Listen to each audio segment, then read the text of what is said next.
You've got to unhitch the trailers that are holding you back from becoming your best. You've got to release energy vampires. Now, what are vampires known for? I want to suck your blood, right? Well, there are 3 types of energy vampires that I call out in this video that can suck all of the good energy out of you if you're not very intentional. And we'll talk in this video of what you can do about it.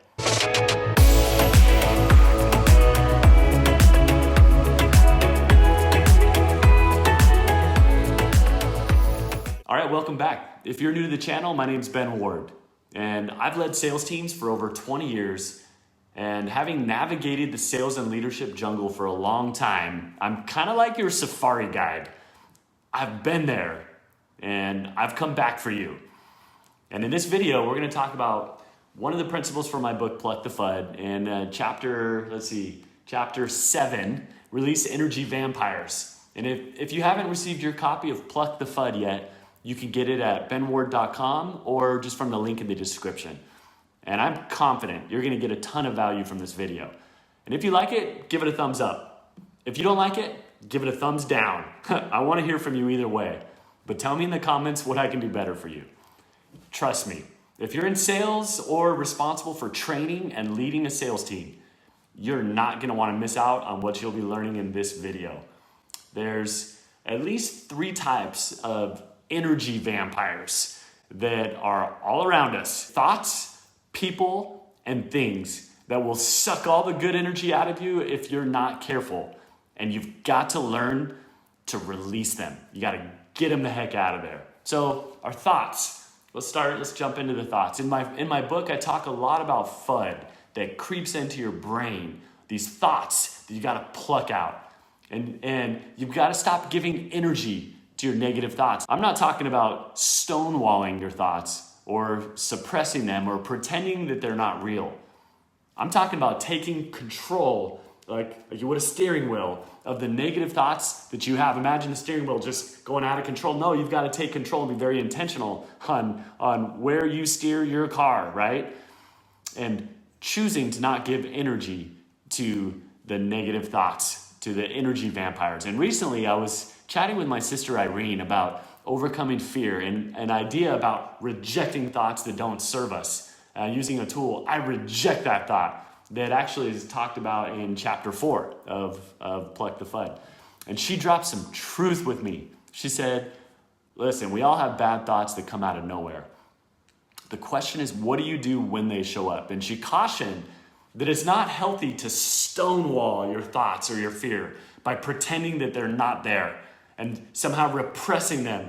And as we repress them, giving them more power to silently grow beneath the surface because we're not allowing them to express themselves, and they'll just keep coming back even stronger. Instead, she said, when confronted with fear, I try to acknowledge it. I see you, fear. Okay, this is scary, and then send it on its way. Well, I mean, geez, this was powerful. I love that from Irene. And so with that, I want to take you to the second type of energy vampire, because it's not just thoughts that we need to pluck out of our brains and out of our lives. Sometimes this can be people, right? And this can be one of the trickiest things ever to figure out. Just like those weeds that suck up and hog all the nutrients if you're growing a plant. There can be people that are energy vampires that steal the good productive energy, the motivation, and even the joy out of your life. Now with people, you can wish them the best, but for your own sanity, you've got to let them go. Bless and release. You bless them with your best wishes and then release them so they no longer leech onto you and suck the living daylights out of you, out of the energy that you have. And I love what Marilyn Monroe said. She said, cutting negative people from my life doesn't mean that I hate them. It means that I respect me. And my good friend Frank Jensen gave me some incredible advice years ago. He said, Ben, don't let anyone take away your joy. And there was something in the way he said it, the way he looked at me, the pause he used, which signaled to me there was great truth coming out of his mouth, along with then, once he said it, immediately recognizing the truth of his statement. And his advice reminds me of my friend Dustin Bloom. I'll never forget an experience I had in college. I was getting ready to go hot tubbing with a group of friends, and I invited my friend Dustin to come along. And he's like, yeah, I'm in. But then I mentioned that this guy Evan would be there as well. And right away he told me, never mind, Ben. If Evan's going to be there, I'm not coming. And I was just like, what? Like, come on, just come. He's like, well, listen, I'm not going to surround myself with people that bring me down. And every time I'm around Evan, I don't like how I feel, so I'm not going. And that night I was upset with Dustin, to be honest. I was blaming him for being a total jerk. Like, dude, come on, just don't blame Evan for you not coming to the hot tub. But over the years, and with my own experiences, with the Evans in my life, and no offense if your name is Evan, I've thought about this night over and over, and I've really come to appreciate the insight that I received from this experience with Dustin. Dustin had made a commitment to not surround himself with people that suck the bad energy, all the good energy out of it, and just brought bad energy. Now, a lot of times we don't release energy vampires because of fear. Maybe it's because I don't want to ruffle feathers, I don't want to hurt a relationship, or I don't want to be mean to them. We want to be nice, right? And so here's a pretty hardcore question I challenge you to ask yourself. Who am I sacrificing on the altar of my niceness? What?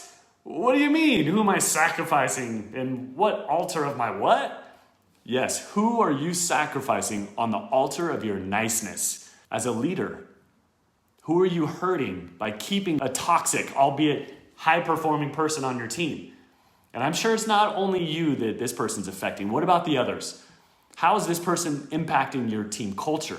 Now, you might be very thoughtful of someone, doing all you can to help this one person grow and develop that's like an energy vampire sucking the life out of your team and out of you as a leader. Who am I sacrificing on the altar of my niceness? Because as you're maybe trying to be nice to that one person along the way, who are you allowing to be blown up by grenades right under your feet on your team? Now, sometimes energy vampires are maybe like a friend. And with this, somebody it's your friend, and what are you supposed to do? Just remember, clear is kind. And kindness might look something like this. You and I are going to be friends forever, but we're not going to hang unless something changes. Remember, you get what you tolerate. And if you tolerate jerks around you, you'll get more jerks around you. As a leader, if you tolerate jerks on your team, you're going to get more jerks on your team, and those who aren't jerks will go somewhere else. If you tolerate people being late to meetings, you're going to get more of it. You're going to get more people late to meetings, and the fastest way to undermine the good people on your team is to tolerate the bad ones. Okay, the third type of energy vampires. First one is thoughts. Second one is people. Third type of energy vampire are things. And something like maybe your smartphone. Maybe with the excessive social media that you're binging, wasting your time on sucking the life out of you as you fixate on someone else's perfectly posed pictures of their life and assuming that this is how life really is for them and how that makes you feel so inferior, right? Here's a test for yourself. When you first wake up, what do you do very first?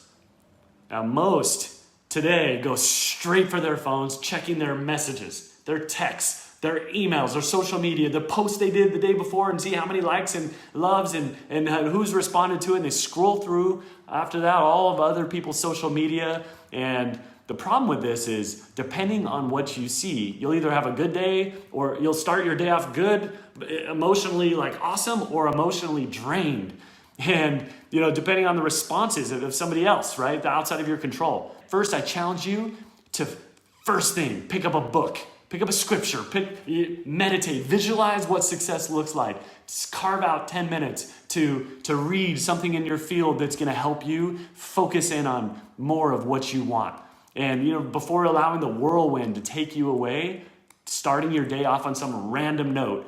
And I want to challenge you in your life in a big way. You've got to release energy vampires. Identify them, and then get them the heck out of your life. Pluck the FUD. Get rid of the energy vampires. Unhitch the trailers that hold you back from becoming your best. Now, whether it's your thoughts, whether it's people in your life, or whether it's things or anything else. And so this is what I have for you today. Make it an incredible day to your success.